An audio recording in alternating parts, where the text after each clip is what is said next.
लग्नानंतर होईलच प्रेम मालिकेचा आजचा भाग आपण ऐकत आहोत. काव्या पार्थ त्या मावशींचा आणि काकांचा निरोप घेऊन निघालेले असतात. त्या काकाचे शब्द काव्याला आठवत असतात. समोरच गाडीत बसलेली काव्या आरशामध्ये स्वतःला पाहते. कपाळावर कुंकू असतं. तेव्हाच ते काका काव्याला म्हटलेले असतात, असा नवरा मिळण्यासाठी नशीब लागतं. भाग्यवान आहेस पोरी तू, याला जप. आणि तेव्हा पार्थकडे ती पाहत असते, जो पार्थ इथे त्या काकांच्या कपड्यामध्ये आलेला असतो. हे सगळं तिला आठवत असतं. त्यावर लगेचच ती पार्थला एक प्रश्न विचारते, पार्थ मला एक गोष्ट सांगा. त्यावर तो म्हणतो, हां बोला ना. खरं सांगा, युनिव्हर्स काही जुगाड करू शकतं का? ते काही जुगाड करतं का? त्यावरच पार्थ विचारतो, असं का म्हणताय? नाही म्हणजे बघा ना, मी अनिशाच्या आईला भेटायला जाणं, त्यानंतर रिटर्न येताना मध्येच कार बंद पडणं, त्यानंतर मी मानिनी काकूला फोन करणं, मानिनी काकूला स्पष्टपणे सांगणं की तुम्हाला पाठवू नको म्हणून, त्यानंतर तुम्हीच येणं मला घेण्यासाठी, मध्येच रस्त्यात आपली गाडी बंद पडणं, त्यासोबत दरड कोसळणं, त्यानंतर आपण त्या काका काकूंच्या घरी जाणं, त्यांनी चुकून आपल्या अंगावर पाणी फेकणं, त्यानंतर आपण त्यांच्याकडे राहणं, त्यांची ती कपडे घालणं, त्याचसोबत मी जेवण बनवणं, त्यानंतर एकमेकांना हाताने घास भरवणं, म्हणजे हे सगळं युनिव्हर्सनी घडून आणलेलं असू शकतं का? त्यावरच पार्थ म्हणू शकतो, हो नक्कीच असू शकतं. युनिव्हर्सनी नक्कीच ह्या सगळ्या गोष्टी घडून आणलेल्या असू शकतात. पण तुम्ही का असं म्हणताय? आजकाल काय झालेलं आहे तुम्हाला? त्यावरच ती म्हणत असते, हो पण मला असं वाटतंय की त्यांनी आपल्याला एकत्र, असं म्हणता क्षणी लगेचच आता इथे गाडीच्या बाजूनेच एक रिक्षा बंद पडलेली असते आणि त्या रिक्षामध्ये एक लेडीज असते जी प्रेग्नेंट असते आणि तिला आता कळा यायला सुरुवात झालेली असते. तर बाहेर एक मावशी असतात आणि त्या मदत म्हणून येणाऱ्या जाणाऱ्या गाड्यांना थांबवत असतात. पार्थ लगेचच गाडी थांबवतो, ताई तुम्ही इथे? हो, ही माझ्या भावाची बायको आहे आणि हिची डिलिव्हरीची वेळ जवळ आली, घरी कोणीच नाही, हिला कळा यायला लागल्यात, पण आमची मदत करायला कोणीच नाही. म्हणून पार्थला विनवणी केल्यावर पार्थ लगेचच त्यांना गाडीमध्ये बसवतो आणि हॉस्पिटलकडे घेऊन जातो. इकडे नंदिनीने आवरून तिची बाहेर निघालेली असते. नंदिनी बाहेर निघता क्षणी जीवा तिला अडवतो आणि म्हणत असतो, नंदिनी कुठे चाललीस? त्यावर ती म्हणत असते, नका विचारू. आणि त्यावर तो म्हणतो, मग तू जर पुरावे शोधायला चाललेली असलीस तर मला सुद्धा तुझ्यासोबत येऊ दे. त्यावरच नंदिनी म्हणते, नाही नको, त्याची काही गरज नाही, माझी मी जाईल. पण इथे जीवा म्हणत असतो, हे बघ, मी तुझ्यासोबत येणं गरजेचं आहे. लास्ट टाईम काय झालं होतं तुझ्यासोबत हे तुला माहिती ना, त्यामुळे प्लीज तू मला येऊ देस तुझ्यासोबत. त्यावर नंदिनी त्याला कन्व्हिन्स करत असते, नाही, ही लढाई माझ्या एकटीची आहे, त्यामुळे प्लीज तुम्ही ह्या सगळ्या गोष्टीमध्ये पडू नका, मला माझं एकटीलाच जाऊ द्या, असंच आता नंदिनी म्हणत असते. पण जीवा ऐकत नसतो. तरीसुद्धा शेवटी नंदिनी म्हणते, हे बघा, माझी काळजी तुम्ही करू नका, मी सुखरूप जाईल आणि सुखरूप परत येते मी, असं म्हणून आता नंदिनी तिथून निघून जाते. नंदिनी गेल्यानंतर जीवा मात्र तिच्याकडे पाहतच राहतो, कारण त्याला तिची मदत करायची असते, तिच्यासोबत जायचं असतं. पण इथे नंदिनीने स्पष्टपणे नकार दिलेला असतो. आता काव्या आणि पार्थ त्या लेडीजला हॉस्पिटलमध्ये घेऊन आलेले असतात. लगेचच तिला ऑपरेशन थिएटरमध्ये घेऊन जातात. खरं पाहायला गेलं तर आता ह्या ज्या मावशी आहेत त्या आनंद निवासमधल्या मावशी आहेत. आनंद निवासमधल्या ह्या मावशी इथे काव्याला त्यासोबतच पार्थला चांगलं ओळखतात. त्या लगेचच म्हणतात, खरंच तुमची खूप उपकार झाले, तुमची खूप मदत झाली, जर ऐन वेळेला तुम्ही आला नसतात तर मी काय केलं असतं. आता लगेचच ती तिच्या भावाला फोन करून बोलावून घेते आणि तेवढ्यात डॉक्टरसुद्धा आलेले असतात. इकडे मात्र आता ती म्हणत असते, खरं पाहायला गेलं तर ना इथे तिला खूप त्रास होत होता, त्यावरच खरंच तुमचे खूप उपकार झाले वगैरे. काव्या म्हणत असते, हे बघा ताई, तुम्ही आमचे आभार वगैरे मानू नका, त्याच्यात काय एवढं. नाही हो, खरं सांगू का, माझी वहिनी, तिला खूप त्रास होत होता आणि म्हणूनच मी तिला हॉस्पिटलमध्ये घेऊन यायला लागले होते. तुम्ही असं नका बोलू. हे बघा, असं आमच्या जागी कोणीही असतं तरी मदत केलीच असती ना. नाही, पण तरीसुद्धा मी खूप जणांकडे मदत मागितली पण कोणीच मदत केली नाही. त्यावर काव्या म्हणत असते, हे बघा, नका काळजी करू, आता डॉक्टर येतील आणि डॉक्टर गेलेत ना तर त्यांना चेक करायला, सगळं काही व्यवस्थित होईल, मग तुम्ही नका काळजी करू, असं काव्या इथे बोलत असते. आणि आता इकडे दुसऱ्या बाजूला नंदिनी आता जेलमध्ये दीपकला भेटायला गेलेली असते. आता समोर नंदिनी उभा असते. तेवढ्यातच दीपक येतो आणि म्हणत असतो, आता कोण आला आहे मला भेटायला? म्हणजे आता अगोदर तर वसुहत्या येऊन गेली आणि आता परत कोण आला आहे असाच विचार आता तो इथे करत असतो. तेवढ्यातच दोघे समोरासमोर आलेले असतात. नंदिनी खूपच आशेने दीपककडे पाहत असते आणि त्यावर लगेचच इथे तो म्हणत असतो, अच्छा म्हणजे तुला वसुहत्याच्या विरोधामध्ये पुरावे हवेत 24 तासाच्या आतमध्ये आणि मीच तुला किडनॅप केलं होतं हे पुरावे हवेत ना. तेव्हाच ती म्हणत असते, मला मदत हवी दीपक तुझी, आणि ह्या सगळ्या गोष्टी तुला कशा माहिती. तर इकडे दुसऱ्या बाजूला आता डॉक्टर बाहेर आलेले असतात. डॉक्टर बाहेर आल्याबरोबरच म्हणत असतात, सॉरी तुम्हाला पेशंटला इथून दुसरीकडे हलवावं लागेल. काय झालेलं आहे असं का म्हणताय डॉक्टर, खरं सांगू का. तर हे बघा खूप उशीर झालेला आहे. एकतर तुम्ही त्यांना हॉस्पिटलमध्ये घेऊन येण्यासाठी आणि त्याचसोबत सगळ्यात महत्त्वाची गोष्ट बाळाच्या गळ्याला नाळ जी आहे ती गुंडाळली गेलेली आहे. त्यामुळे ऑपरेशन किंवा सर्जरी करण्यासाठी जे डॉक्टर असतात ते आत्ता इथे अवेलेबल नाही येतं आणि मी एकटी काहीच करू शकत नाही. त्यामुळे तुम्हाला आत्ताच्या आत्ता इथे पेशंटला हलवावं लागेल, नाहीतर बाळाला आणि बाळाच्या आईला धोका निर्माण होऊ शकतो. त्यावरच आता इथे पार्थ म्हणत असतो, अहो तुम्ही असं कसं बोलताय, तुम्ही काहीतरी सोय करा ना, तुम्ही दुसरे डॉक्टर बोलवून घ्या ना.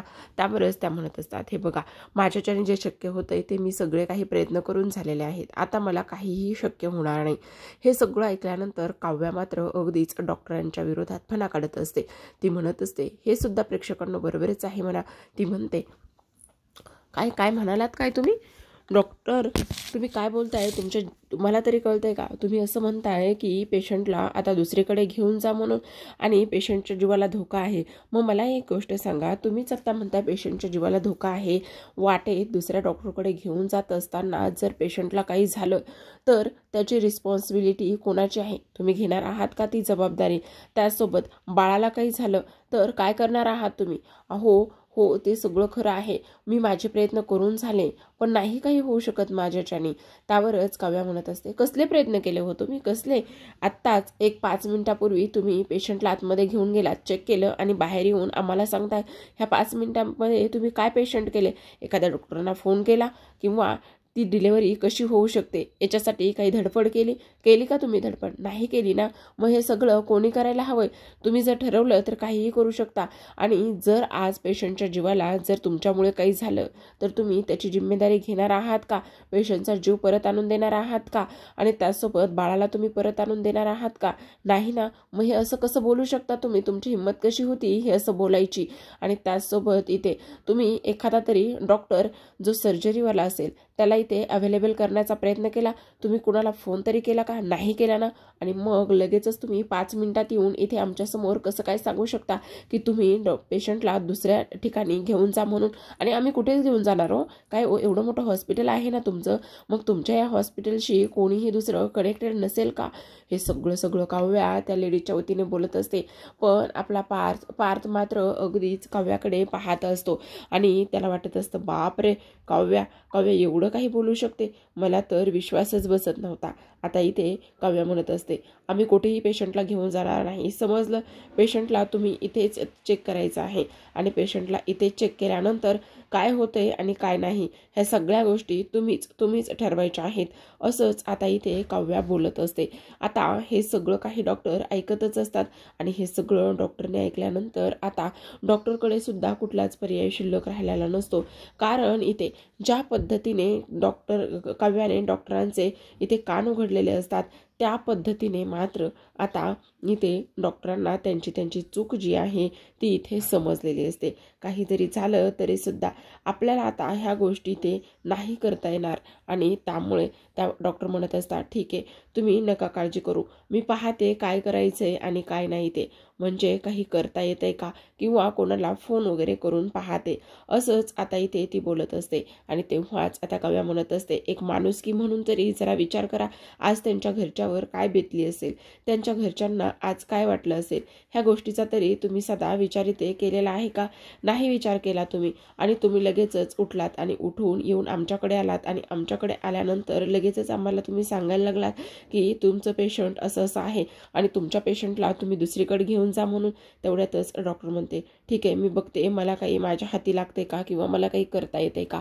इकडे काव्या खूप टेन्शनमध्ये असते पण पार्थ मात्र तिच्याकडे पाहतच असतो. पार्थला आता समजलेलं असतं की हे सगळं काय झालंय आणि काय नाही. त्याचसोबत सगळ्यात महत्त्वाची गोष्ट म्हणजेच की आता ज्या काही ताई आहेत त्या इथे पार्थ आणि काव्याला पाणी देण्याचं काम करत असतात. पार्थ आणि काव्याला पाणी देत असताना इकडे मात्र काव्या त्यांच्याकडे पाहतच असते. काव्या आणि पार्थ तिथे बसलेले असतात. तेवढ्यातच आता पार्थ म्हणत असतो, हे घ्या पाणी प्या, पाणी पिल्यावर तुम्हाला थोडंसं बरं वाटेल. आता तिथे असलेला स्टाफ काव्याचं कौतुक करत असतो. तो म्हणत असतो, खरंच काय बोललात राव तुम्ही. इकडे पार्थ सुद्धा म्हणत असतो, खरं सांगू का, मला आत्तापर्यंत असं का वाटत होतं की फक्त तुमची बहीणच म्हणजे नंदिनीच आनंद निवाससाठी एवढं सगळं काही करत आहेत. म्हणजे आज फिसकरलेली मांजर एवढ्या या कमाल रूपामध्ये पाहिली ना, त्यामुळे मला खूप धक्काच बसलाय. म्हणजे कसं आहे ना, तुम्ही मला असं खरं तर तुमच्या हुशारीवर डाऊट नाही आहे मला, पण एक गोष्ट सांगू का, तुम्ही आज जे काही बोललात ना, ते बोलल्यानंतर मला तर खूपच तुमचं कौतुक करावं असं वाटतंय. खरंच काव्या, तुम्ही काय कमाल केली आहे. पण मला असं नेहमी वाटायचं की ही काव्या IAS होणार आहे. त्यावर मला थोडासा डाऊट होता, पण तुमच्या हुशारीवर नव्हता ना. पण आता इथे काव्या म्हणत असते, अच्छा म्हणजे तुम्हाला असं वाटतंय. त्यावरच पार्थ म्हणत असतो, नाही नाही तसं नाही वाटत आहे, पण आज तुम्ही खूपच कमाल केलेली आहे. तेवढ्यातच आता पाणी पिऊन झालेलं असतं आणि त्या ताई समोर आलेल्या असतात.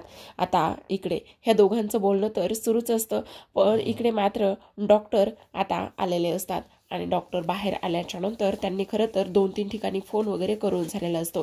त्यावरच आता काव्या म्हणत असते, ताई तुम्ही नका काळजी करू, डॉक्टर आलेत ना, आता बघूयात त्या काय म्हणतायत आणि काय नाही. तर आता लगेचच इथे सांगण्यात आलेलं असतं की मी आत्ता एका डॉक्टरांना फोन केला तर ते लगेचच येत आहेत आणि त्यांनी असं सांगितलेलं आहे की पेशंटची काळजी करू नका आणि त्याचबरोबर आम्ही लगेचच ऑपरेशन करण्यासाठी घेतो. असंच आता इथे सांगण्यानंतर आता हे सगळेजण आनंदात असतात. खरं तर आता इथे त्या ताईसुद्धा काव्याला भरभरून कौतुक करून बोलत असतात.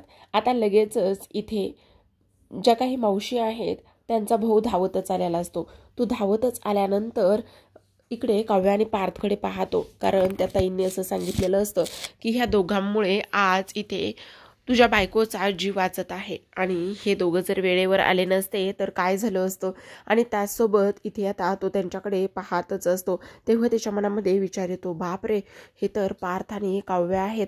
म्हणजे दीपकसोबत नंदिनीला मी किडनॅप केलं होतं आणि ही जर गोष्ट ह्यांना समजली किंवा जर कळली असती किंवा माहिती असतं तर ती माझी बायको आहे, तर ह्यांनी मला मदत केली नसती. बापरे. आणि तेव्हा त्याला नंदिनीला कशा पद्धतीने किडनॅप केलं होतं ह्या सगळ्या गोष्टी इथे त्याला आठवत असतात. ह्या सगळ्या गोष्टी त्याला इथे आठवल्यानंतर आता इकडे लगेचच तो विचार करतो, नाही नाही ठीक आहे, झालं त्या झाल्या गोष्टी, पण मी आता काहीच बोलत नाही. त्यावरच आता इथे हे कोण आहे ताई, तू ह्यांना कशी ओळखतीस. त्यावरच आता इथे त्या म्हणत असतात, अरे हे पार्थ आहेत आणि ही काव्याताई आहे. म्हणजे मी ज्या आनंद निवासमध्ये काम करते ना, त्या नंदिनीचे ही बहीण आहे आणि त्या काव्याचे मिस्टर आहेत. अच्छा असं आहे तर. आणि हे बघ, आज ह्यांनी खूपच वेळेवर धावून येतच आपल्याला मदत केलेली आहे. आज ह्यांच्यामुळे सगळ्या गोष्टी इथे व्यवस्थित आणि सोयीस्कर झालेल्या आहेत. असंच आता इथे त्या ताई इथे त्याला सांगत असतात. आता इथे तो म्हणत असतो, खरंच तुमचे मनापासून आभार, तुम्ही आलात म्हणून सगळं काही नीट झालेलं आहे, नाहीतर आज काय झालं असतं. सांगते दादा तुला, हे लोक धावत आली ना, त्यामुळे आज आपल्या नयनाचा जीव वाचणार आहे आणि आपल्याला बाळ सुखरूप भेटणार आहे. त्यावरच तो पुन्हा एकदा पार्थला आणि काव्याला थँक्यू म्हणत असतो. खरंच आज तुमची खूप मदत झाली बघा आणि तुमच्यामुळे हे सगळं शक्य झाले. त्यावर पार्थ म्हणत असतो, हे बघा असं काही होणार नाही आणि तुमच्या बायकोला काही एक होणार नाही, पण ताई एवढ्या मोठ्या हॉस्पिटलमध्ये तू इथे घेऊन आलेली आहेस. त्यावरच त्या म्हणत असतात, अरे हो, कारण खूपच क्रिटिकल सिच्युएशन आहे. इकडे काव्या म्हणत असते, हो तुम्ही अजिबात काळजी करू नका, नुसता पॉझिटिव्ह विचार करा, सगळं काही व्यवस्थित होणार आहे, असंच काव्या इथे बोलत असते. त्यावरच आता इकडे ज्या ताई आहेत त्या म्हणत असतात, हो खरं तर इथेच आणावं लागणार होतं हॉस्पिटलमध्ये, कारण हे खूप मोठं हॉस्पिटल आहे. आणि तुला एक गोष्ट सांगू, बाळाच्या गळ्याला नाळेचा विळखा पडला होता आणि त्यामुळेच इथे आता हे बेस्ट हॉस्पिटल आहे. पण एवढं मोठं हॉस्पिटल आणि तेव्हाच काव्या म्हणत असते, काय झालं, काही प्रॉब्लेम आहे का. खरं पाहायला गेलं तर आता त्याला थोडासा पैशाचा प्रॉब्लेम असू शकतो आणि पैशाचा प्रॉब्लेम असल्या कारणानेच तो म्हणत असतो. तेव्हा म्हणतो, नाही ठीक आहे, काहीही प्रॉब्लेम नाही आहे. त्यावरच काव्या लगेचच म्हणत असते, तुम्हाला जर काही जरी प्रॉब्लेम असेल ना, तर फक्त आणि फक्त तुम्ही इथे युनिव्हर्सचा विचार करा. लगेचच पार्थ काव्याकडे पाहतच असतो. खरं. आणि त्यावर पार्थ म्हणत असतो, खरं सांगू का, ज्या आपल्या आजूबाजूला ज्या गोष्टी घडतात ना, त्या होतच असतात आणि काही लोकांना त्या मान्य नसतात. पण मला असं वाटतं एव्हरीथिंग इज पॉसिबल. हो ना काव्या, अगदीच बरोबर बोलतोय ना मी. तेव्हा काव्या पार्थकडे पाहत असते आणि म्हणत असते, हो तुम्ही अगदीच बरोबर बोलत आहात. बघ दादा, हे ऐनवेळी आली आणि ऐनवेळी आल्यामुळेच सगळं काही पॉसिबल झालेलं आहे. नाहीतर खरंच आज आपल्या नयनाचं काहीच शक्य झालं नसतं, काहीही खरं झालं नसतं. खरं तुम्ही म्हणताय ना तसंच अगदीच युनिव्हर्स ना खरंच प्रत्येकासाठी काहीतरी जुगाड हे करतच असतं. तेव्हा काव्या म्हणत असते, हे बघा दादा, तुम्ही आता युनिव्हर्स हा शब्द अजिबातच काढू नका, नाहीतर यांच्याकडून तुम्हाला खूप काही लेक्चर ऐकायला भेटावं लागणार आहे बरं का. आता काव्या आणि पारचा हा स्वभाव पाहता क्षणी इथे जी नयना आहे तिच्या मिस्टरांचं मत बदलतं की काय. आणि त्यासोबत आता हा सगळा प्रॉब्लेम इथे ह्याला समजल्यावर हा नंदिनीची मदत करायला तयार होईल का, किंवा वसुआत्या आणि नंदिनी दीपकचं काय कनेक्शन आहे ह्या गोष्टी तो सांगू शकेल का प्रेक्षकांनो. कारण हा जुगाड, हा ट्विस्ट त्यांनी आणलेला आहे. कारण नंदिनी ह्या पेचात अडकलेली आहे. इकडे ती तर दीपकला भेटायलाच गेलेली असते. दीपकला भेटायला गेल्यानंतर तो म्हणत असतो, अच्छा म्हणजे मला माहिती ना तुला त्या वसुआत्याबद्दल इथे पुरावे शोधायचे आहेत 24 तासाच्या आतमध्ये. आणि 24 तासाच्या आतमध्ये जर पुरावे नाही शोधलेस तर तुला घराबाहेर काढणार आहेत ती लोक. त्यावरच आता नंदिनी म्हणत असते, काय काय म्हणतोस काय तू हे, आणि ह्या गोष्टी इथे तुला कशा माहिती, आणि त्याचसोबत एवढं सगळं काही कसं झालेलं आहे आणि तू असं कसं बोलू शकतोयस. त्यावरच तो म्हणत असतो, हो माहिती, मला सगळं काही माहिती आहे, समजलं तुला. आणि तू एकदा का त्या घराबाहेर पडलीस तर पुन्हा हारशील. आणि त्याचसोबत 24 तासाच्या आतमध्ये तुला ते पुरावे हवेत ना.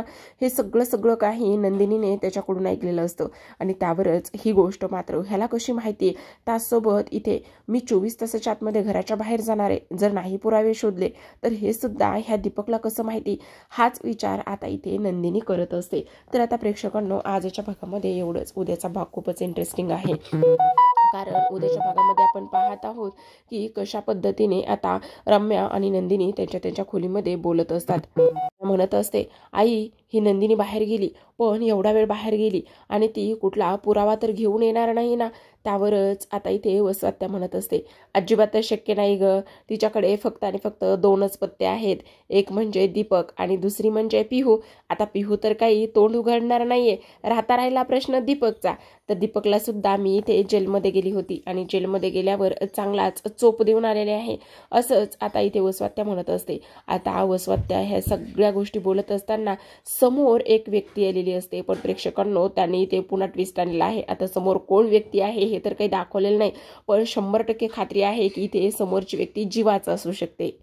ते मानिनी आता जीवाकडे आलेली असते आणि ती खूप अस्वस्थ असते. तेव्हा जीवा म्हणत असतो, काळजी करू नको, अंधारातही जिची चावली दिसेल ना अशी आहे नंदिनी. नंदिनी ही जिंकणारच, नंदिनी जिंकणारच. आणि नंदिनी बोलून नाही तर करून दाखवते, असं जीवा ठामपणे मानिनीला सांगत असतो.